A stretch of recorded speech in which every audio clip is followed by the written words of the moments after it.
এখনকার শৈশব আর তখনকার শৈশবের মধ্যে অনেকটাই ফারাক রয়েছে। এখন মা হয়ে যখন নিজের সন্তানকে স্কুলে যাওয়ার জন্য তৈরি করতে করতে ঠিক আমাদের সেই ছোটোবেলার কথা মনে পড়ে যায়। গ্রামের লাল মাটির রাস্তা দিয়ে যখন আমরা বন্ধুদের সঙ্গে একসাথে হেঁটে স্কুলে যেতাম। আর এখনকার বাচ্চাদের হয় নিজেদের গাড়িতে, না হলে হয় স্কুলের কোনো বাসে করে স্কুলে পাঠানো হয়। তো বন্ধুরা, good morning friends, welcome back to the new blog Soma everything blogs. সবাই কেমন আছো? নিশ্চয়ই ভালো আছো। আমিও বেশ ভালো আছি, তোমাদের আশীর্বাদ অনেকটা ভালোবাসাই।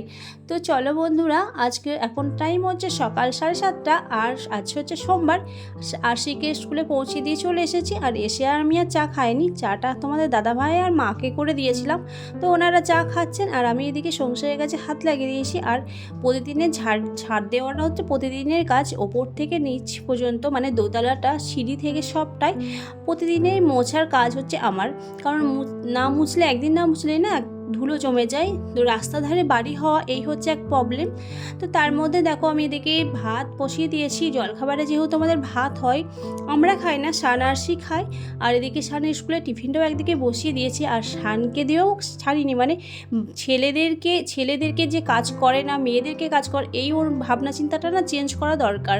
অনেকের বাচ্চাদের মানে বাড়িতে শুনতে বাচ্চা মানে ছেলেরা যারা থাকে তারাও কিন্তু মাইন্ডে নিয়ে নেয় যে ছেলে হয়েছে বলে কোনো কাজ করতে পারবে না।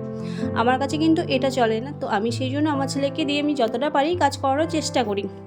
আমার হেল্প করাটা তো বড় ব্যাপার না, সেটা তো আমার একটু হেল্প হয় ঠিক আছে, কিন্তু এর থেকেও বড় কথা যে ও একটা ছেলে। আর মায়ের কাজটা মায়ের, আমার কাজটা আমার, এই ভাবনা চিন্তা থেকে মুক্ত করার জন্য। আশা করি সব ফ্যামিলিতে যদি এই কাজটা হয়ে থাকে তো অনেক উন্নতি ঘটবে। কারণ ছেলে মায়ের কাজটা হেল্প করতেই পারে, যে ছেলে বলে করবে না, একটা মেয়ে হলে মায়ের হেল্প করবে এরম নয়। তো শান দেখো অনেকটাই হেল্প করে আমাকে। আর এদিকে দেখো আলু ভাজাটা ওই মেখে নিচ্ছে, আর আমি এদিকে শানের টিফিনে পরোটা আর আলু ভাজা করে দিয়েছি। আর সঙ্গে দুটো চিত্তরঞ্জন দিয়ে দিলাম, যেহেতু ও খেতে ভীষণ ভালোবাসে। আর অনেকটা টাইম যেহেতু স্কুলে কাটাই, সেহেতু ওকে একটা টিফিন দিই না, দিলে দুটো করেই টিফিন দিয়ে দিই। একটা পরোটা আলু ভাজা দিলাম, আর তার সাথে দিয়ে দিয়েছিলাম কিছু ফ্রুটস। তো তারপরে দেখো সব স্কুলে বেরিয়ে যাওয়ার পর আমি এদিকে রান্নাটা করে নিয়েছি। আর আজকে হচ্ছে আইটেম পনিরের তরকারি। যদিও পনির আমি অতটাও খাই না, আর আশি তো একদমই খেতে চায় না, তবু ঝোলটা আলুটা খাবে। তো এখানে পটল আলু আর পনির দিয়ে একটা তরকারি করেছি মাখা মাখা। ব্যাস, আজকে আর কিছু করবো না ভাবছি, কারণ এর বেশি তো আর কেউ কিছু খায় না। আর সঙ্গে তো দই রয়েছে। আর এদিকে ভাত, পেঁপে সিদ্ধ, একটু ডাল সিদ্ধ, আরশির জন্য। আরশি ডাল, পেঁপে সিদ্ধ আর আলু সিদ্ধ দিয়ে খেয়ে নেবে। আর আমি আজকে দুপুরে ভাত খাবো না এভাবেই প্ল্যান করেছি। আর এদিকে দেখো পনিরের তরকারিটা একদম অল্পই করেছি, আর একটু নিচে দিয়ে এলাম।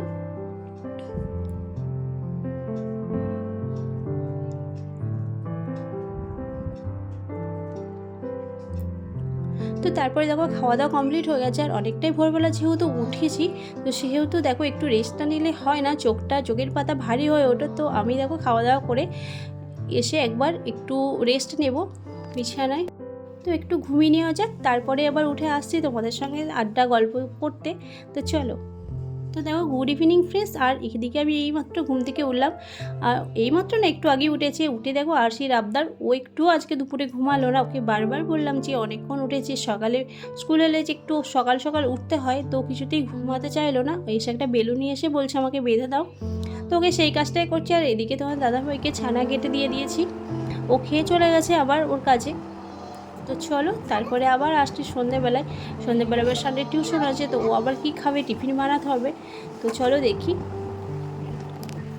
হ্যালো গাইস, তো তোমাদেরকে একটা জিনিস দেখাই। আরশিকে পড়তে বসিয়ে আমি একটু রান্নাঘরে গেছিলাম, যে একটু ও পড়ে নিক, তারপরে আমি কাজ দিয়ে গেছিলাম যে রান্নাঘরে, তারপরে আস্তে আস্তে ও করুক। এসে দেখি, দেখো তোমরাও যে ও কী অবস্থায় আছে। এই যে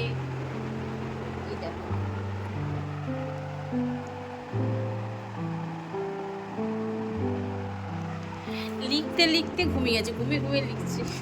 অবস্থা দেখ, সেই ভোরবেলা ওঠে, দুপুরবেলা কিছুতেই ঘুমোয় না।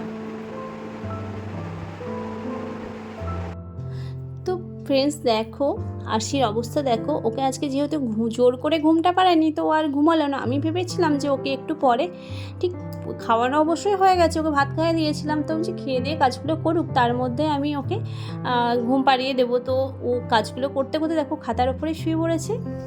তো তারপরে দেখো আমি রুটি করছি, আর রুটি আজকে ভেবেছিলাম তরকারি কিছু করব না, কারণ সান আর ওর বাবা খাবে যেহেতু। তো আমি ভেবেছিলাম, বলেই দিয়েছিলাম যে তরকা আনবো আনতে, কারণ আগের দিন বলেছিল তরকা আনবে, তো আমি বারণ করেছিলাম। আর আজকে তো আমি আসি, সব খাওয়া হয়ে গেছে, তো আর কেউ খাবে না। তো ওদের জন্য 8টা রুটি করে দেবো, আর এদিকে তরকা নিয়ে আসবে। তো আমি দেখো রান্না করে রান্নাঘরটা ক্লিন করে রেখে দিচ্ছি, আর যে কটা বাসনপত্র ছিল সেগুলো সব ধুয়ে নিয়েছি। অলরেডি 11টা বেজে গেছে, আর আমি করে নিয়েছি রুটি, আর আজকে রুটির সঙ্গে আছে তরকা, কারণ আজকে আর কিছু তরকারি করিনি। আমি তো খাবো না রুটি, আমি খেয়ে নিয়েছিলাম আজকে মুড়ি, আর সেও ভাত খেয়ে ঘুমিয়ে গেছে, শুধু ও সানি বাবার জন্য আর কিছু করিনি। তো বললাম তরকা নিয়ে এসো, তো তরকা দিয়ে খেয়ে নেবে। তো আজকের মতো ভিডিওটা এখানেই এর করছি, দেখা হচ্ছে নেক্সট ডে নতুন একটা ভিডিওর সাথে। তোমরা অবশ্যই ভালো থেকো, সুস্থ থেকো, অলওয়েজ হাসি খুশি থেকো। টাটা।